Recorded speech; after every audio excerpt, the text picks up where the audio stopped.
পুনর্নির্বাচনে শুধু দেবাংশু পণ্ডাকে জেতানো নয়, 1 লক্ষের বেশি ভোটে জিতিয়ে আমাদের কাছে পাঠাবেন। 21শে মে বৃহস্পতিবার দক্ষিণ 24 পরগনার ফলতা বিধানসভায় পুনর্নির্বাচন। মুখ্যমন্ত্রী হবার পর প্রথমবার সেই ফলতাতেই কর্মী সভা করলেন শুভেন্দু অধিকারী। বেঁধে দিলেন টার্গেট, বার্তা দিলেন শান্তিপূর্ণ ভোটে।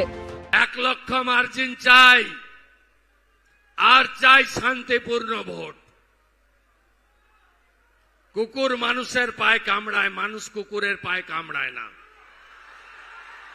আমরা ওই রকম জামাতি তৃণমূল নই। আমরা বলি না 4 তারিখে দুপুরের পরে ডিজে বাজবে। আমাদের রাজ্য সভাপতি বলেন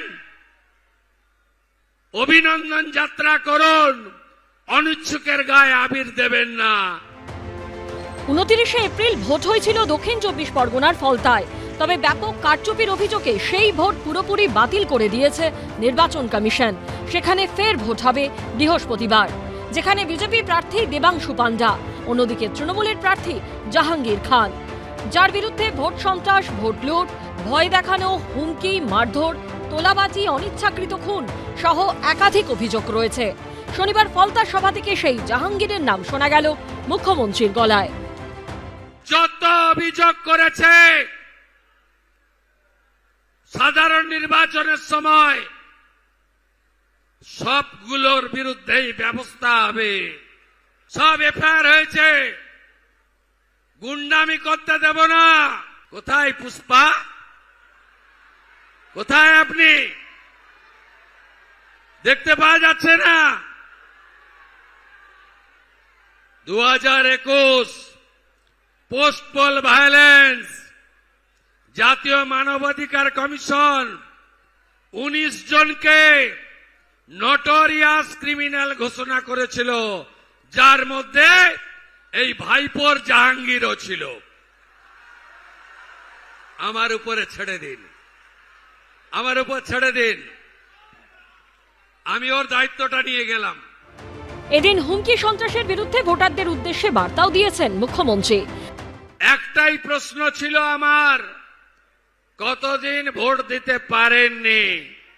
বলল ভাইপো যতদিন এসেছে ততদিন ভোট দিতে পারিনি। এই পুনর্নির্বাচন শুধু একটা এমএলএ জেতানোর নির্বাচন নয়। ভারতবর্ষে ফলতা বলে একটি জায়গা রয়েছে যেখানকার প্রাপ্ত বয়স্ক ভোটার ভদ্রমণ্ডলী গত 10 বছর লোকসভা, বিধানসভা, পঞ্চায়েতে ভোট দিতে পারেনি। এর হিসাব হবে না? হিসাব হবে না? হ্যাঁ, আইন হাতে তুলে নেবেন না। উনি যেটা করছেন, উনি তো বিধানসভার মনোনয়ন দিতে দেবেন না, কারণ বিধানসভার প্রার্থীকে সরাসরি বলছেন ভোটের পর জেলে পড়ব। অনুব্রত মণ্ডলের পঞ্চায়েত মডেল যদি খারাপ হয়ে থাকে, আপনি ত্রিপুরায় পঞ্চায়েতে ঠিক কি মডেলটা নিয়েছিলেন? 99% জেতা প্রার্থীদের রাতারাতি, মানে এক রাতের ব্যবধানে বাধ্য করেছিলেন বিজেপিতে যোগ দিতে। সে সিপিএম থেকে, কংগ্রেস থেকে, তৃণমূল থেকে যারা ছিল সবাইকে বাধ্য করেছিলেন। আর উনি তো বিধানসভার প্রার্থীকে বলছেন ভোটের পরে অ্যারেস্ট করবো। এই মর্নিং শোজ দ্য ডে। রবিবার ফলতার ফতেপুরে সভা করবেন বিজেপির রাজ্য সভাপতি শ্রমিক ভট্টাচার্য। প্রচারের শেষ দিন 19শে মে। ফলতার বিভিন্ন জায়গায় রোড শো করবে রাজ্য বিজেপি নেতৃত্ব।